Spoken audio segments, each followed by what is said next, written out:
You can rest assured of your child's excellent performance when you register your child with Janan Schools, Bombo Karule Campus and Kabalagala. Due to their firm educational background, we have the best facilities in both arts and sciences, fully updated to the latest sector standards, right from Senior 1 to Senior 6, in an environment that offers a chance to apply practical skills in all fields. That include a computer lab, introducing our students to the tech world, a well-organized science laboratory, a fully stocked library with all the essential books a student may need, a model farm to equip students with all the basic knowledge in agriculture, plus extra vocational skills. We promote co-curricular activities in sports like badminton, table tennis, basketball, volleyball, chess, and many more other activities. Register your child today at both campuses in Bombo Kalule and Kabalagala campus. For more information, contact us on the numbers below. Wealth, modern type of wealth, not the traditional type. Obugago bw'obujjajja nedda webuli bwaliwo naye kati twetaaga obujjajja obugago bw'omulembe. We need modern wealth. So you the workers and employers, it's not in Europe. In Europe there was a class struggle. A class struggle because the Europeans were imperialists, exploiting us, but also exploiting their own people. Here we don't need a class struggle here. We need a collective struggle to see how to create wealth which creates jobs. So that debate between employees, employer, federation, this one is a European phenomenon.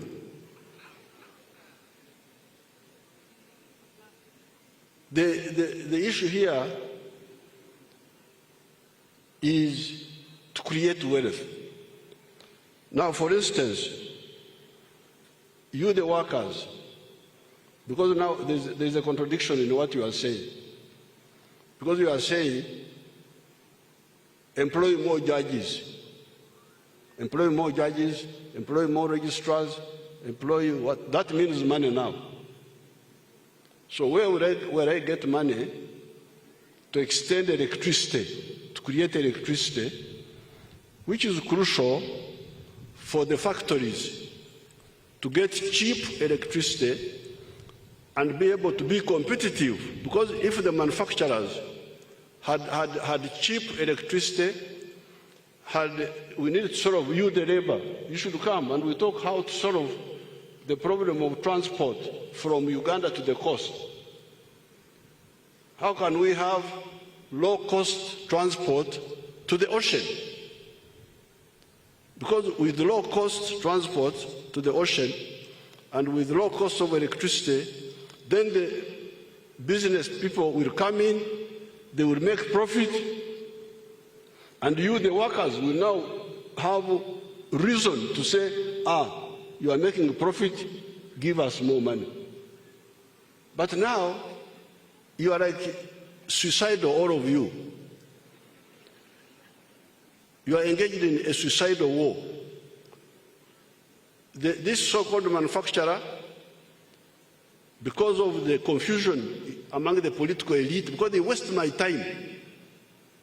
I try to do this, they block it. Try to do this, they block it. I'm always polite sometimes, but there is a limit to politeness. Instead of putting money to solve the problem of the railway, we need a railway to the ocean, a cheap railway.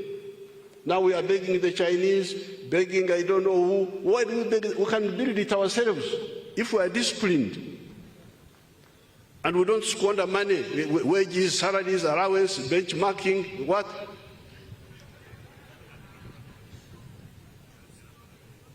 So, you work with the few investors whom you have here, and with these political people who are full there in the pavilion. to solve the problem of cheap transport to the ocean. Number one. Number two, electricity. Electricity, we are doing well. We have got surplus electricity now, but it was distorted by your corrupt people. On Bujagali, behind my back, they went and make an agreement with Bujagali to bring what they call private capital with very expensive terms. So that was what is distorting our tariffs, our electricity prices. Otherwise, they will be low now. So let's struggle to have low cost of electricity, low cost of transport. I think these are the two. Now, low cost of money. We should put more money in UDB. More money in UDB. So that UDB can lend money to the manufacturers cheaply. Not like the commercial banks. The commercial banks are for traders to go to America and get dead people's clothes and bring them here and sell them to us. So please, this is the second point. The first point, if you want more jobs, listen to the NRM guideline on the monetization, on the full involvement of agriculture into the money economy. All the homesteads in the rural areas should be involved in the money economy through intensive agriculture, and others through extensive agriculture. Then on the side of the factories, let's solve the input costs, the cost factors. Then we can demand, once we know that these people are making profit, good profit, because you can calculate it yourself. You can calculate it. You don't have to, for the employer to calculate for you. You can calculate it. How much does the electricity cost? How much does water? How much does this? So how much profit is he making? If you are making so much profit, then you can give us. So we need an organic approach to this problem, not just copying. The problem you are quoting the international law. This problem here is not law. The problem here is reality. What is on the ground? You can make a law. You say the laws are there, but if the factories are not there, what are you going to do? What will the law regulate? Now, on the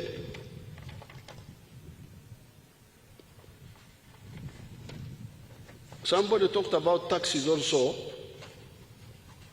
I will meet the traders on the 7th. But you need to know, I think I wrote an article in the social media that omuntu kwarakuba nasubira ebitoke ninga ebichori kubiha Fort Portal kubitwara Kampala nahereza omusoro kukuba nokora business yokusubira ebichori nebitoke nemondi kubiha Fort Portal kubitwara Kampala nohereza omusoro.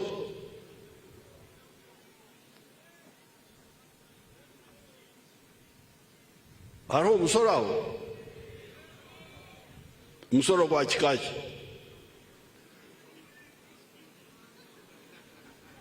Omusoro guha okwihaho okugura license yokusubura. Nosanga local government zanyu zibeho imposa inyo yintakwikiriza. That one is a good point, because even if I am still getting a low salary, because we are still sorting out the issues of electricity, I should be permanent, not casual coming to. I should be permanent. That one I'm going to insist on. Now, on the tea crisis, first of all, tea is not a high-value crop among the ones I selected for my smaller people. And I put it in writing. It is part of the large-scale agriculture, extensive farming. And I had studied it, and if you see my documents, I had pointed out that the global demand of tea is not very big. If you look at the demand of coffee, some years ago was 118 million bags per year, 60 kilogram bags. It is now 160 million. It is going up, coffee. But the global demand of tea is not so big. And the biggest consumers apparently were mainly Pakistan and Egypt. But they got into political problems. So that's why there is this insecurity. But also, on our side, there were some mistakes, which is what Colonel Time was talking about. We're not using fertilizers. We were oxoroma. You know, English is a poor language. They don't have enough words. They say have plucking. Call it plucking tea. Ngubakana basoroma kubi haine ebiharba jirweitu. This is the one we are going to address in the cabinet, which Colonel Time talked about. We are going to address those our own side here. But the bigger question is that tea, the global demand, you should check it properly